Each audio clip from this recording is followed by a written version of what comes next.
C'est dans le cadre de la préparation de la COP30 qui pointe à l'horizon que Mme Arlette Soudan Nono, ministre de l'Environnement, du Développement durable et du Bassin du Congo, a ouvert à Brazzaville les travaux de la première édition de Local Conference of Environment, en sigle YECOL Congo, et la deuxième édition de Youth Environment Day, en sigle YED. Cette sphère des jeunes s'est fixée comme mission de créer un climat pour les jeunes, pour porter non seulement les idées novatrices et des solutions durables pour un développement et une protection effective de l'environnement, dans l'objectif de l'autonomisation et la mobilisation d'une jeunesse qui s'engage, s'accroche et agit sur les questions climatiques. D'où le terme de cette conférence, Jeunesse congolaise en action, défis et enjeux pour le climat, la biodiversité et les forêts du bassin du Congo à l'orée de la COP30.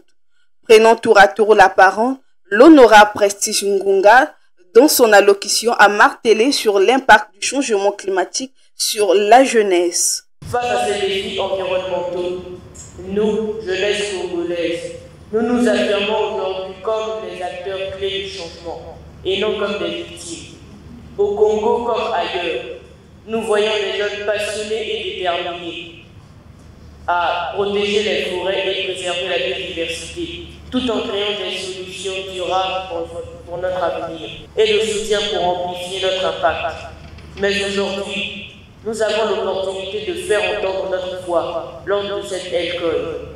C'est pourquoi, sur cette tribune, par ma voix, j'exhorte les autorités et leurs partenaires ici présents de nous écouter et de soutenir les initiatives des jeunes. Prenant à son tour la parole, Madame Maria Victoria Balota, représentante de l'UNICEF au Congo, dans ses dires a appuyé le courage, l'effort et l'engagement de ces jeunes à participer à la lutte contre le changement climatique.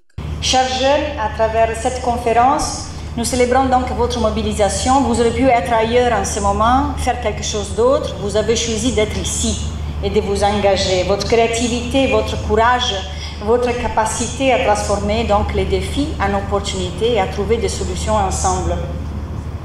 Vous êtes les témoins directs de ce qui se passe avec les changements climatiques, mais aussi les porteurs de ces solutions concrètes.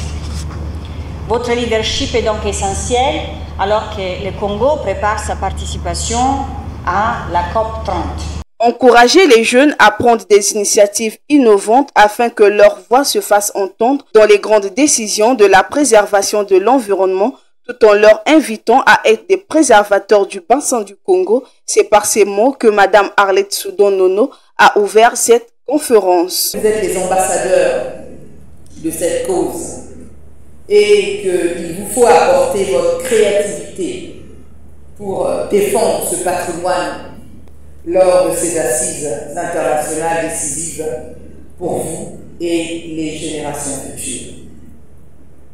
Soyez assurés que le ministère que j'ai l'honneur de diriger ne ménagera aucun effort pour vous accompagner dans ces instances de prise de décision avec l'appui des organismes onusiens et d'autres partenaires au développement. À la fin de ces travaux, ces jeunes vont accueillir des perspectives et des préoccupations de tous les jeunes afin d'avoir une déclaration nationale de la jeunesse sur les questions climatiques. Il convient de noter que cette conférence du YECOL Congo et du YED qui a débuté ce 18 septembre 2025 prendra fin le 20 septembre 2025.